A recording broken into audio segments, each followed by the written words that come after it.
Hey guys, good morning po mga lodi natin dyan. Kumusta po? It's me, Dugong Pinoy. Nagpapalik po mga idol. So for today's video mga idol, tara samahan nyo ako na i-react itong ating bago nakitang video courtesy by Pilipinas TV. Supportan po natin kanyang YouTube channel. Dito po sa kanyang video, napawaw sila nung narinig nila yung boses niya.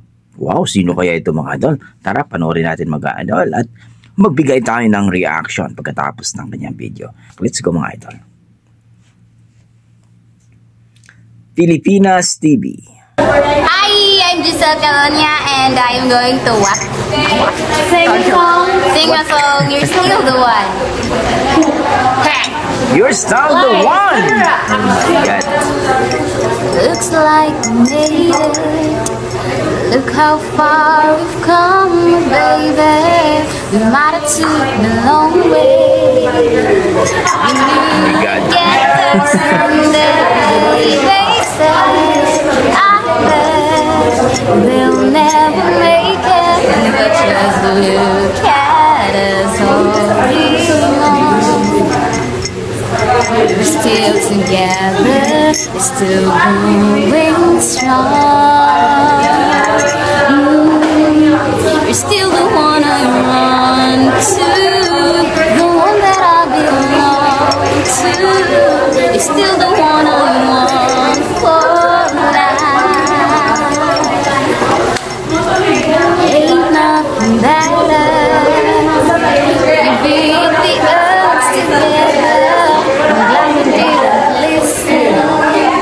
Look at what we would be missing.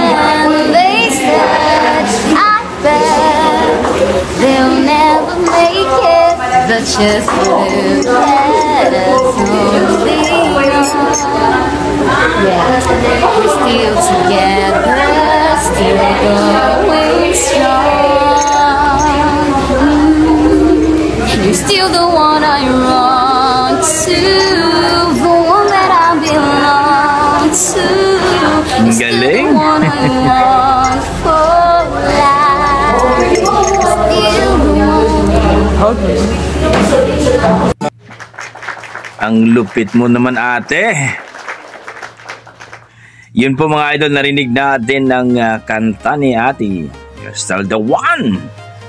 So hindi ko po kilala ang singer na to mga idol, pero hanapin natin ang pangalan nito mga idol. Grabe naman si ate, no? Ang lupit mo talaga ate. Grabe naman ate, no? Giselle Calonia pala mga idol ang kanyang pangalan, Giselle Calonia. Grabe.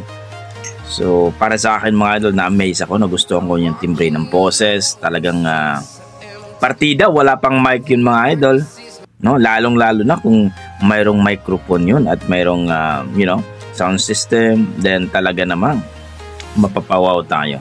Pero hayaan natin mga idol na hanapin natin sa kanyang Facebook page para makakita tayo ng something video niya na talagang kumbaga with microphone. So kayo dyan mga idol, anong masasabi nyo sa ating video for today? Nagustuhan nyo ba ang kanyang timbre ng boses, ang kanyang performance? Please comments down below mga idol at huwag nyo kalimutan mag-like and subscribe sa Pilipinas TV.